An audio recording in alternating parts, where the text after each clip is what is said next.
Indonesia. Pada kesempatan kali ini kita akan melakukan pembelajaran mata pelajaran bahasa Indonesia. Namun sebelum kita memulai pembelajaran, silakan kalian berdoa. Berdoa dipersilahkan. Berdoa selesai. Nah, pada kesempatan kali ini kita akan mempelajari materi yang kedua atau materi bab 2, yang mana sebelumnya kita sudah mempelajari teks ataupun surat lamaran pekerjaan. Nah, kemudian kita akan melanjutkan pada materi bab kedua, yaitu teks cerita sejarah atau novel sejarah. Nah, tujuan pembelajaran pada kegiatan kali ini adalah setelah melakukan pembelajaran, diharapkan kalian dapat yang pertama adalah menemukan informasi penting dalam teks cerita sejarah atau novel sejarah. Yang kedua adalah mengidentifikasi struktur dalam teks cerita sejarah atau novel sejarah.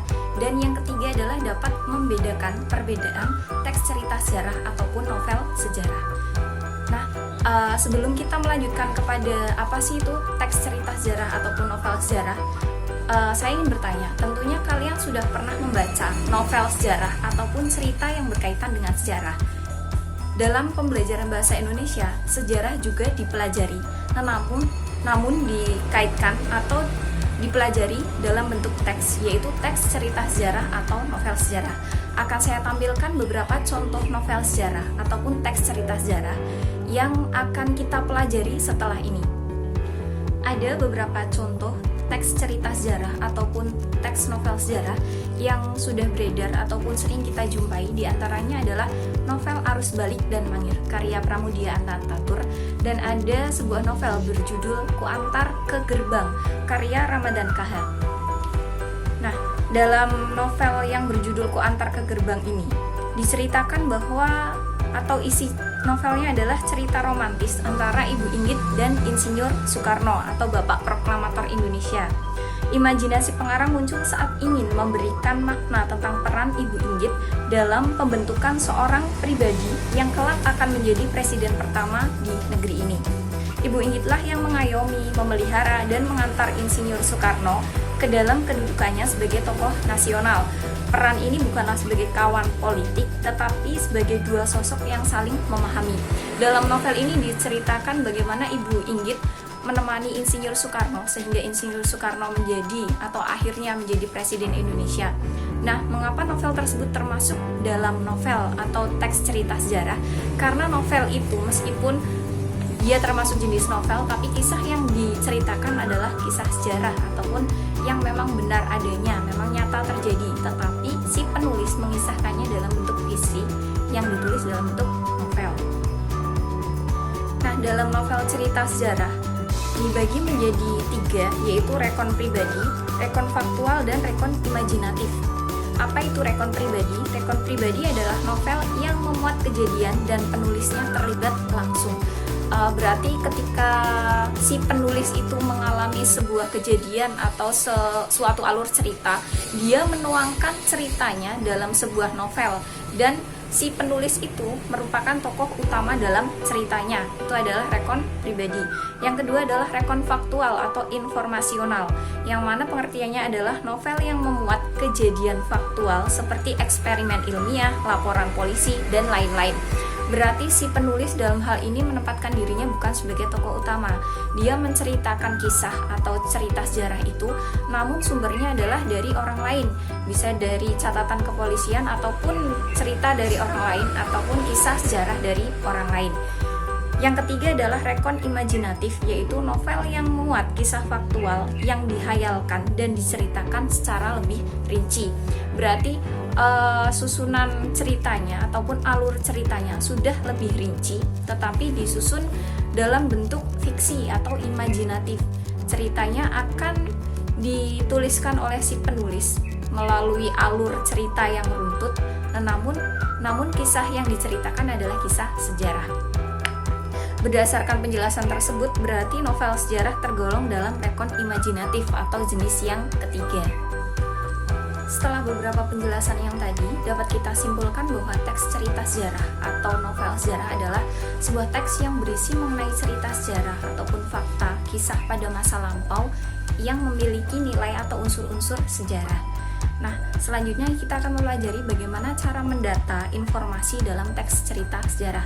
Tentu kalian sudah tahu bahwa informasi adalah pesan ataupun isi yang ada dalam sebuah teks. Namun, hal ini kita akan berfokus pada cerita sejarah yang ada dalam teks tersebut.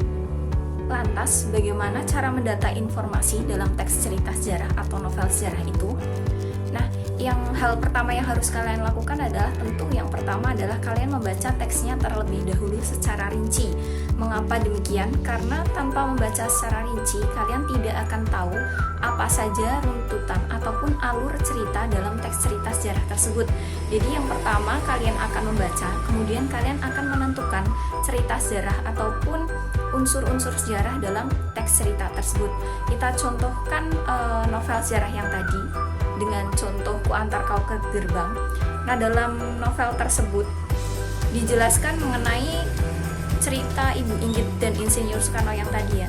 Nah, berarti ketika kalian diminta menemukan apa saja sih informasi yang ada dalam teks novel tersebut atau teks sejarah tersebut, maka kalian bisa menuliskan fakta sejarah yang ada adalah mengenai kehidupan antara Ibu Inggit dan Insinyur Soekarno. Kemudian juga kalian bisa menambahkan ada lokasi atau ada tempat yang memang keberadaannya benar-benar ada atau memang merupakan sebuah fakta namun dituliskan dalam bentuk fiksi berupa novel. Yang dalam contohnya adalah fakta sejarah yang digunakan latar tempat seperti pada Sukamiskin, sebuah nama kecamatan di kota Bandung yang juga menjadi nama lapas.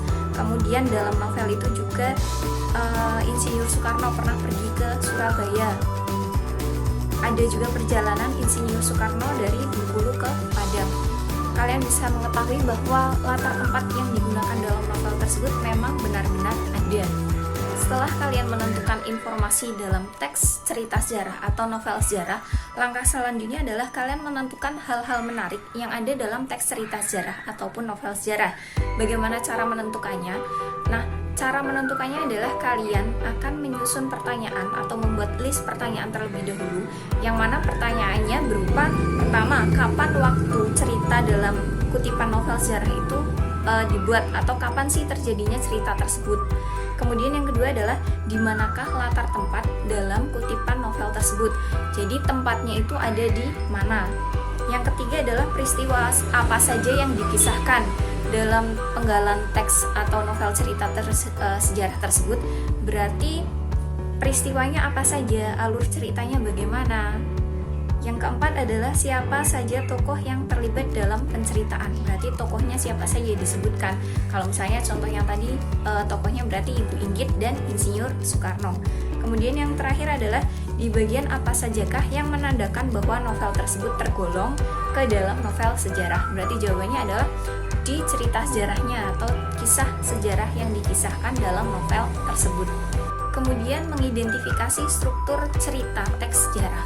Nah, karena struktur novel sejarah ini termasuk dalam kategori cerita, maka strukturnya juga sama dengan teks cerita yang lain, yang mana strukturnya adalah yang pertama adalah orientasi ataupun bagian pengenalan.